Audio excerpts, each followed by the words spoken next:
तो शायद कम पढ़ेंगे, क्योंकि वो एक इंसान ही ऐसे थे। पापा एक नॉर्मल लोअर मिडिल क्लास की फैमिली में पैदा हुए थे। उन्होंने जो करना था he was all by himself. आज पापा जो भी है, जहाँ पे इतने भी लोग खड़े हैं, वो सब पापा की ऐसी स्पिरिट थी, नेवर एंडिंग स्पिरिट थी, जिसकी वजह से वो सब आज यहाँ है। मेरी दादी मुझे बताया करती थी, जब पापा छोटे हुआ करते थे तो वो झाड़ू की तीलियों पे कागज लगा के पूरी गली में घुमा करते थे, भारत माता की जय। डेडिकेशन, विल पावर, डिटर्मिनेशन और कभी हार ना मानने वाली स्पिरिट पापा के अंदर बचपन से ही थी। पापा सुबह जैसे ही उठा करते थे, उनका सारा रूटीन फिक्स होता था। सुबह उठते ही पहले बाहर जाके पिजन्स, क्रो, डॉग्स इन सबको खाना, फिर 1 घंटे उनकी पूजा पाठ चलती थी, फिर ब्रंच करके वो काम के लिए निकलते थे। शाम को वापस आते ही फिर पूजा, फिर मम्मी के साथ डिनर, फिर रोज रात को बैठ के नेटफ्लिक्स और अमेजन प्राइम पे मूवीज देखते थे और सोने से पहले फिर पूजा करते थे।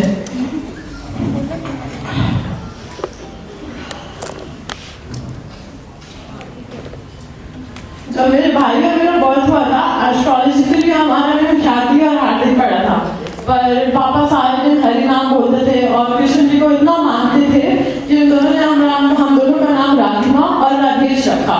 पापा हमारा नाम किसी को भी बताने में बहुत प्राउड फील करते थे। मेरे बच्चों का नाम है राधिमा, राधेश। पापा सारे टाइम प्यार से राधेश को घर पे राधे राधे ही बुलाते रहते थे।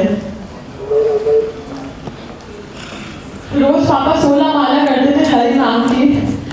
एक दिन जब पापा काउंसलर बने 2002 में, उनको कई मंदिरों में जाके बोलना होता था, तो पापा हमेशा कहा करते थे लोगों से कि मांस, मीट, प्याज, लहसुन, सिगरेट, शराब, ये सब बहुत बुरी आदतें हैं। और पापा उस टाइम पे खुद ये सब करते थे। तो पापा घर आके मम्मी और मेरे से हमेशा बात करते थे कि मैं मंदिर में जाकर झूठ बोलता हूँ, लोगों को झूठी तसल्ली देता हूँ कि ये सब करना गलत है, जबकि मैं खुद ही ये सब करता हूँ। तो एक दिन पापा ने डिसीजन लिया, 2003 में एक डे था और आज 2020 है। पापा ने उस दिन के बाद से शराब, सिगरेट, मीट, किसी चीज को हाथ नहीं लगाया। जब पापा इस मंदिर से जुड़े, हम लोग रोज यहाँ पे 8 साढ़े 8 बजे के करीब 4 मट्ठा टेकने आया करते थे। पापा ने एक दिन डिसीजन लिया कि हम प्याज लहसुन भी छोड़ देंगे। तो मम्मी घर पे पापा से लड़ा करती थी कि नहीं, ये कैसे, घर पे खाना कैसे बनेगा, मेरे को तो स्टार्टिंग से आदत है। तो पापा मम्मी से पूछा करते थे, देखो भगवान जी प्यारे हैं या प्याज लहसुन। तो उस दिन के बाद से हमारे घर में प्याज लहसुन भी आज तक नहीं आया।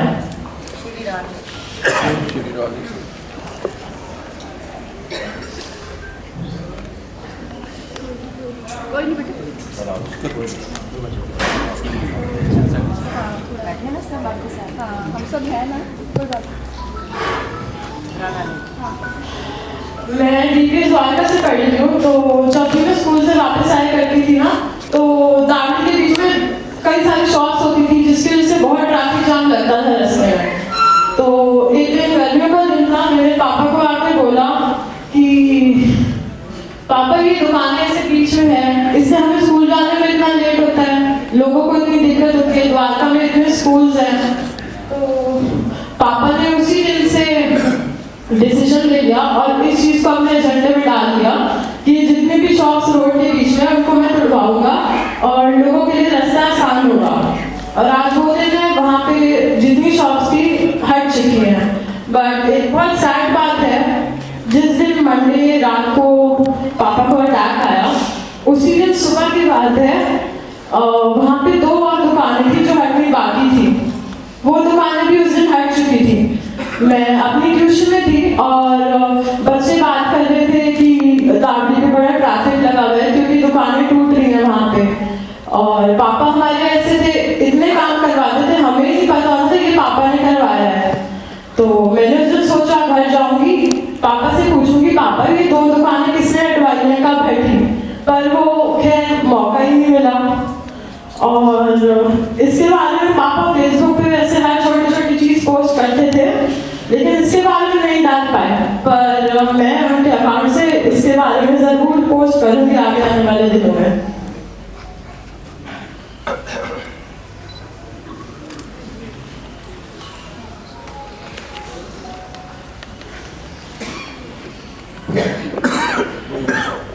पापा एक ऐसे इंसान इंसान थे, उनको देखकर मैं और अरिश अक्सर बात करते थे कि पापा 4 बार इलेक्शन लड़े, जिसमें से सिर्फ वो पहली बार इलेक्शन जीते थे।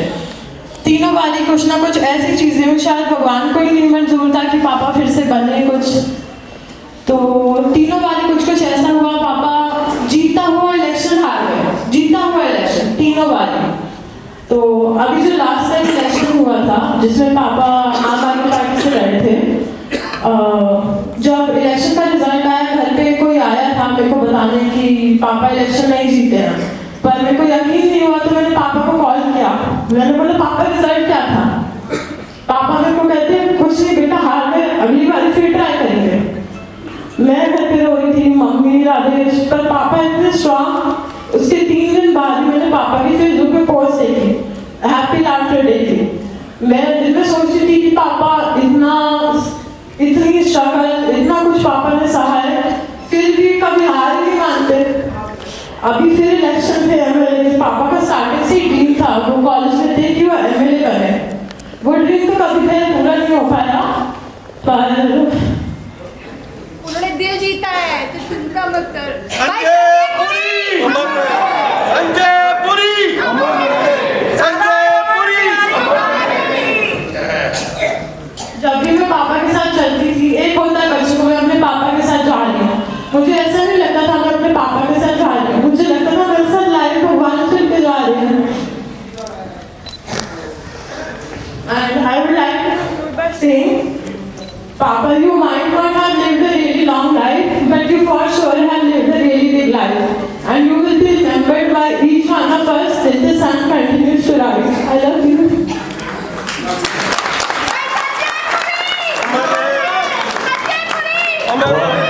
बहुत ही सुंदर भावनापूर्ण विदाई श्रद्धा सुमन बच्ची द्वारा दिए गए। इसमें निश्चित ही सीएम साहब, इसमें निश्चित ही कोई दो राय नहीं है कि चुनाव में हार जीत लगी रहती है, लेकिन यदि जनकपुरी के दिलों में किसी ने जगह बनाई अपने काम की वजह से, तो भाई संजय पुरी ने बनाई। और पूर्व पश्चिमी दिल्ली नहीं, मैं दिल्ली क्षेत्र कहूंगा। दिल्ली प्रदेश कांग्रेस कमेटी की वेबसाइट में हमारे भाई ने डिजाइन की थी। बहुत गुण है, समय थोड़ा है, मैं आमंत्रित कर रहा हूं हमारे बहुत ही चहेता सीएम साहब अरविंद केजरीवाल जी से कि वे आए और अपने श्रद्धा सुमन अर्पित करें। आज हम सब लोग अपने भाई संजय पुरी जी की आत्मा की शांति के लिए प्रार्थना करने के लिए एकत्रित हुए हैं। संजय पुरी जी एक बहुत बहुत बहुत अच्छे इंसान थे और उन्होंने पूरी जिंदगी कभी अपने बारे में नहीं सोचा। उन्होंने हमेशा दूसरों के बारे में सोचा, दूसरों के लिए काम किया। आज मैं देख रहा हूँ इतनी बड़ी संख्या के अंदर जो सब लोग इकट्ठे हुए हैं, उसी से ये साफ जाहिर है कि लोग उनको कितना प्यार करते थे।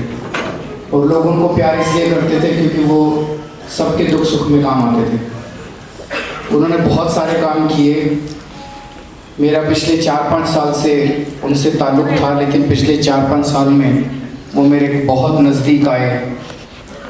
और बाद में जब हमने उनको पब्लिक ग्रीवेंस कमीशन का मेंबर बनाया, तो वो अक्सर मेरे घर आके बताया करते थे कि पब्लिक ग्रीवेंस में तो लोगों की समस्याओं का समाधान करना होता था। तो वो बताते थे कि किस तरह से केसेस बताते कि इस तरह से वो आम लोगों की समस्याओं का समाधान करते हैं। और उनको बहुत जॉब सेटिस्फेक्शन मिलता था, उनको बहुत संतुष्टि मिलती थी जब वो लोगों के काम करते थे। बहुत कम उम्र में भगवान ने उनको हमसे दूर कर दिया। एक कहावत भी है कि जो अच्छे लोग होते हैं उनको भगवान जल्दी उठा लेते हैं। और हम सब लोग जानते हैं कि इस पृथ्वी पे जो भी आया एक ना एक दिन सबने जाना है। लेकिन जब भी कोई जाता है तो चाहे उनके चाहने वालों को, उनके दोस्तों को, उनके रिश्तेदारों को, उनके परिवार वालों को दुख तो होता है। तो आज इस दुख की घड़ी में मैं उनके सभी परिवार वालों को, रिश्तेदारों को, दोस्तों को, संबंधियों को मैं भगवान से प्रार्थना करता हूँ कि इस दुख को बर्दाश्त करने की शक्ति दी और प्रभु उनको अपने चरणों में जगह दे। ओम शांति। गुरु जी, आज दिल्ली प्रदेश के मुख्यमंत्री बोलने के बाद तो कोई शब्द नहीं रह जाता, लेकिन क्या कहूँ, कुछ कहा भी नहीं जाता। और लोग कहते हैं जो होना था हो गया, हम कहते हैं जो नहीं होना था वो हो गया। आज उस व्यक्तित्व का संजय पुरी नहीं बल्कि आज पूरे जनकपुरी और पश्चिमी दिल्ली का एक आत्मा चला गया।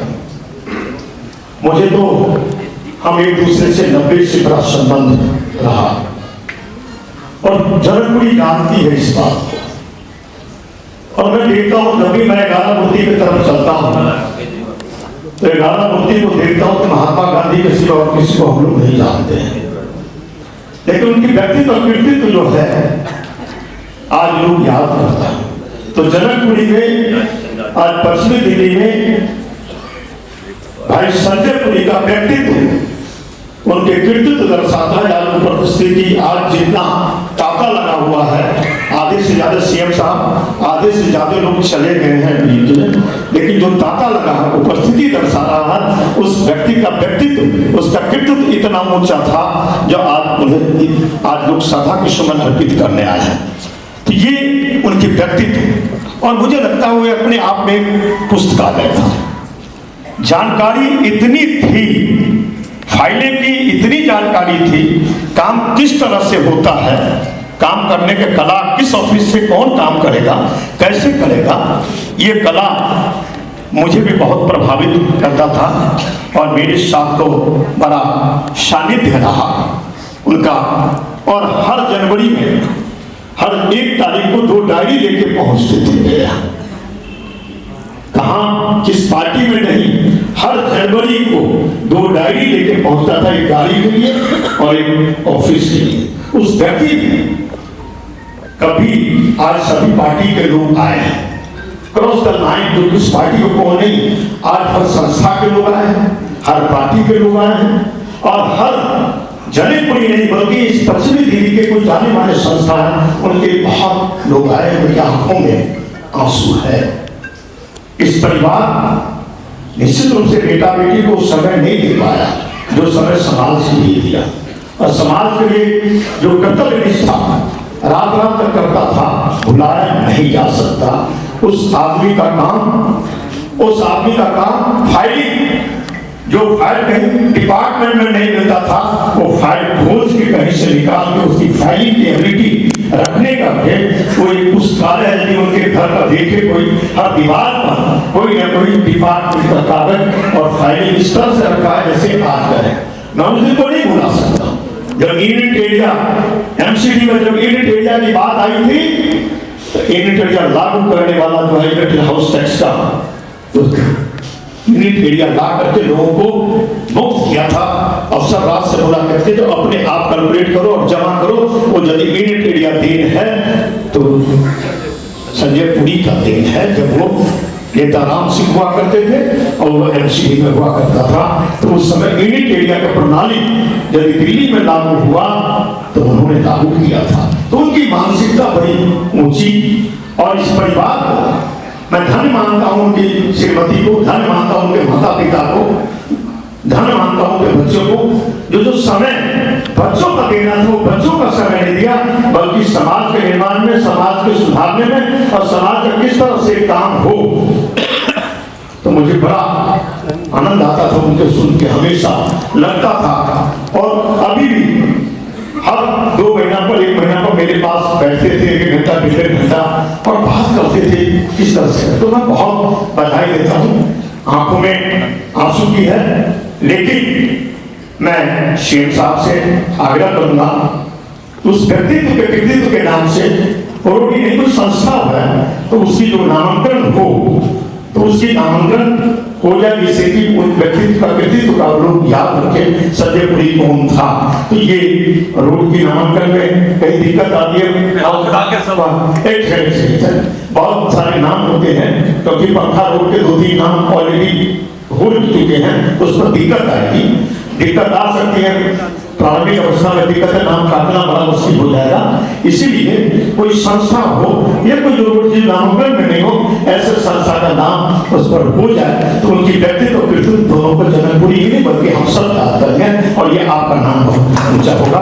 और मुझे भी जिस तरह से इन्होंने कहा कि 4 साल से जो उनका सानिध्य सीएम साहब को भी उनके काम से प्रभावित होना पड़ा होगा और प्रभावित हुए होंगे, तो उनका दिल में दर्द छलक रहा, आदरणीय मुख्यमंत्री का दिल में छलक रहा है। उन्होंने कहा 4 साल से जो मुझे बताते थे तो उनके सानिध्य इन्हें भी प्रभावित किया। तो मुझे याद है, मुझे लगता है कि सीएम साहब इस बात को बहुत पूरा कर रहे हैं और इस परिवार को नहीं बल्कि जनकपुरी का तमाम इलाके के लोगों का मन की भावना है उसको पूरा कर रहे हैं। ओम शांति ओम शांति। बात को ये प्रश्न जो एक अपार कष्ट उनके परिवार पर आया है उसको सहने की शक्ति प्रदान करें। हम लोग एक परिवार की भांति पार्टी में, संगठन में, समाज में रहते हैं और उनकी अनुपस्थिति में भी हमारी एक भावना कायम रहे। हम उनके परिवार के साथ, उनके बेटे के साथ, बच्ची के साथ हमेशा एक पारिवारिक रिश्ता अपना कायम रखें। जब भी कोई किसी भी तरह की जरूरत होगी हम लोग एक दूसरे के साथ खड़े रहे हैं और आगे भी खड़े रहेंगे। मैं इस अवसर पर फिर से एक बार संजय पुरी जी के चरणों में अपनी श्रद्धांजलि अर्पित करता हूँ और प्रभु से प्रार्थना करता हूँ कि उनकी पुण्य आत्मा को अपने पवित्र चरणों में